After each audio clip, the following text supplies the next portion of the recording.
تو بہت بڑے جاگیردار تھے حضرت سلطان باہو رحمۃ اللہ علیہ کے والد. بی بی شیبہ کہتی ہے نمازی بنانا تھا خاوند کو. کس کو؟ کس نے بولے؟ کس نے نمازی بنانا ہے؟ اور بیوی کو کس نے بنانا ہے؟ پکی گل نے جی.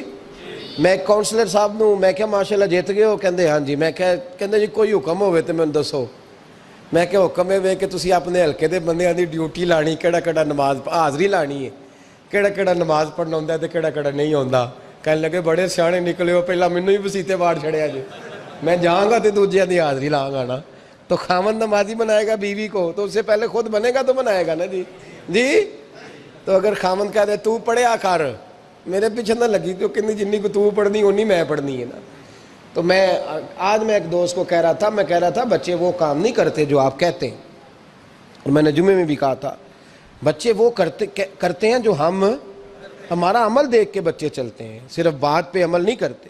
بی بی راستی کہتی ہے میں نے ٹھان لی کہ میں نے اس جگیردار کو, وڈیرے کو, اس موٹے بڑے چودھری کو میں نے نمازی بنانا اور بنا کے دکھانا ہے نمازی. بی بی صاحبہ کہتی ہیں کہ وہ جس خاتون کی بھی باری ہوتی تھی, 4 بیویاں ہوتی تھیں, وہ اس کا حق ادا کرتے تو بعد میں اپنی خوابگاہ میں جا کے آرام کرتے. ان کا جو خادم تھا ملازم, وہ رات کو دودھ کا پیالہ انہیں دینے جاتا تھا, سونے سے پہلے ان کے پاس دودھ کا پیالہ پہنچتا تھا. تو بی بی صاحبہ کہتی ہیں میں نے رات کو ملازم سے کہا دودھ دینے تو نہیں جائے گا, میں جاؤں گی. کہ میں آدھی رات کو دودھ کا پیالہ لے کے حاضر ہوئی. تو کیسے آئی؟ میں نے کہا بی بی ہوں, آ گئی ہوں تو اب مہربانی کریں. میں نے کہا اگر اجازت دیں تو آپ کے پیر نہ دبا دوں. چل دبا دے.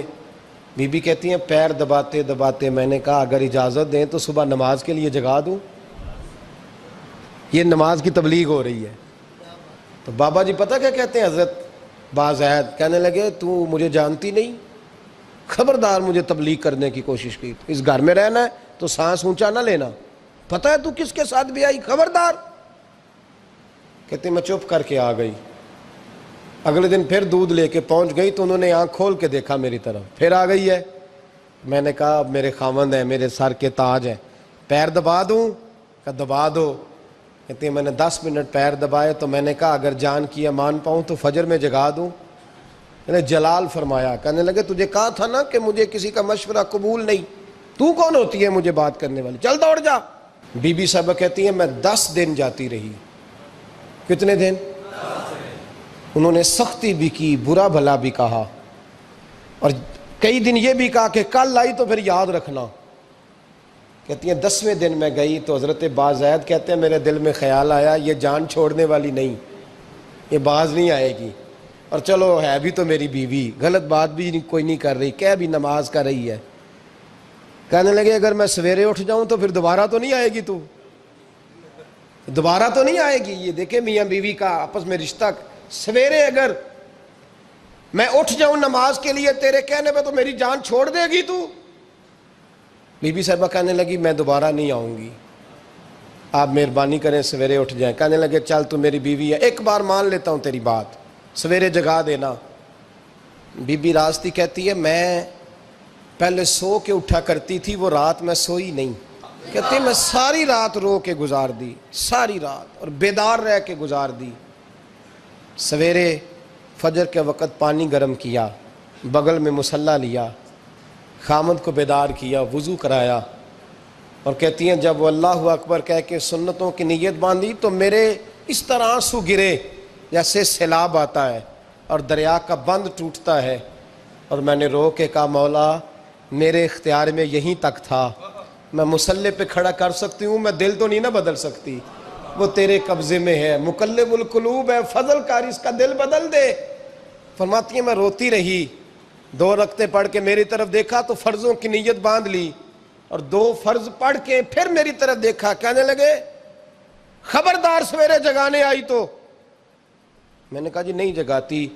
میری طرف دیکھ کے کہنے لگے تو نہیں جگائے گی آج کے بعد میں تجھے نماز کے لیے جگایا کروں گا, میں تجھے جگاؤں گا. آپ فرمانے لگی وہ نمازی بن گئے, میں پہلے ہی نمازی تھی.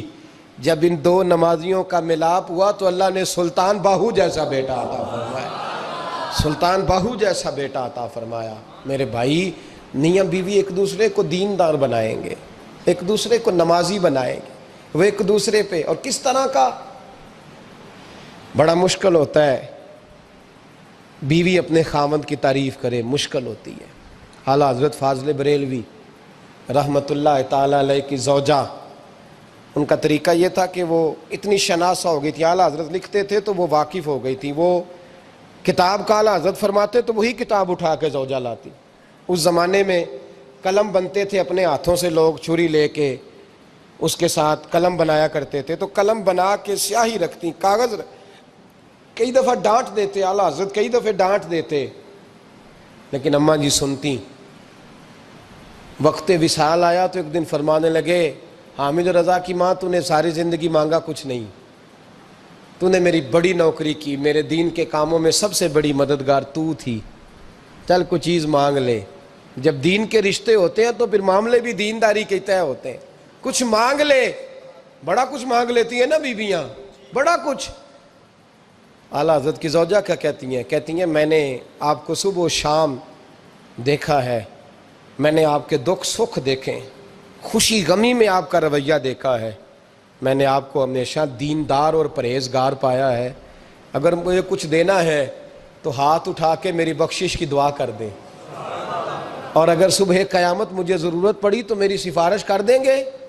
اعلیٰ حضرت رو پڑے، یہ دینداری کے رشتے ہیں، رو پڑے، فرمانے لگے تیرے ساتھ وعدہ ہے، مصطفیٰ کریم صلی اللہ علیہ وسلم کے صدقے احمد رضا جب جنت میں جائیں گے تو تجھے ساتھ لے کے جنت میں جائیں گے، ساتھ لے کے جائیں گے۔ تو بھائی دینداری بنائیں، ہن لباس لکم وانتم لباس لہن، وہ تمہارا لباس ہے اور ان کا لباس ہو۔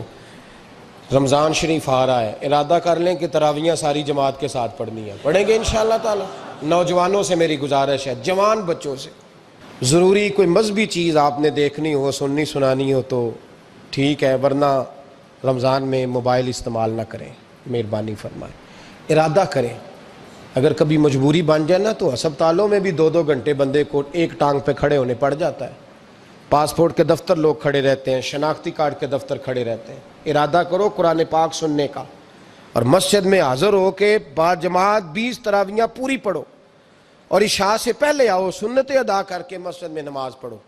روزہ کوئی شیطانی وسوسہ قریب نہ آنے دو، روزے رکھنے ہیں اور انشاءاللہ رکھنے ہیں، پورے رکھنے۔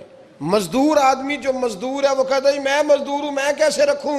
او خدا کے بندے، رب تعالیٰ نے تیرے اوپر فرض کیے ہیں، وہ کہتا ہے میں وہ چیز فرض کرتا ہی نہیں جو تو اٹھا نہ سکے، اس کو پتا تھا ہم رکھ لیں گے تبھی فرض کیے نا، اور مزدور کو تو اللہ اجر بھی زیادہ عطا کرتا ہے، کسی وسوسے پہ نہ لگے۔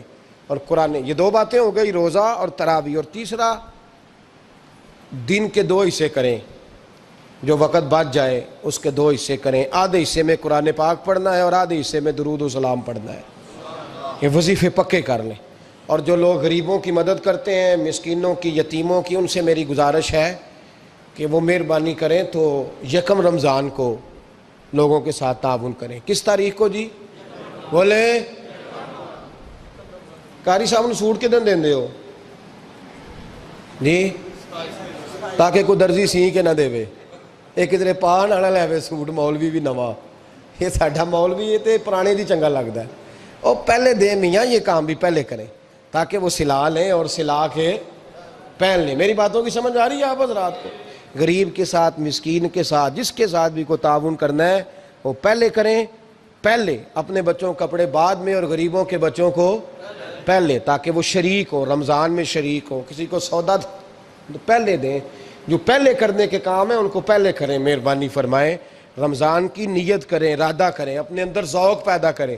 میں نے اپنے دوستوں کو کل سبق دیا ہے کہ کام مجبوری سے بھی ہو جاتا ہے اور شوق سے بھی، لیکن مجبوری سے کرنے سے مزہ نہیں آتا، شوق سے کریں تو مزہ ہی آ جاتا ہے، مزہ نہیں مزہ ہی آ جاتا ہے۔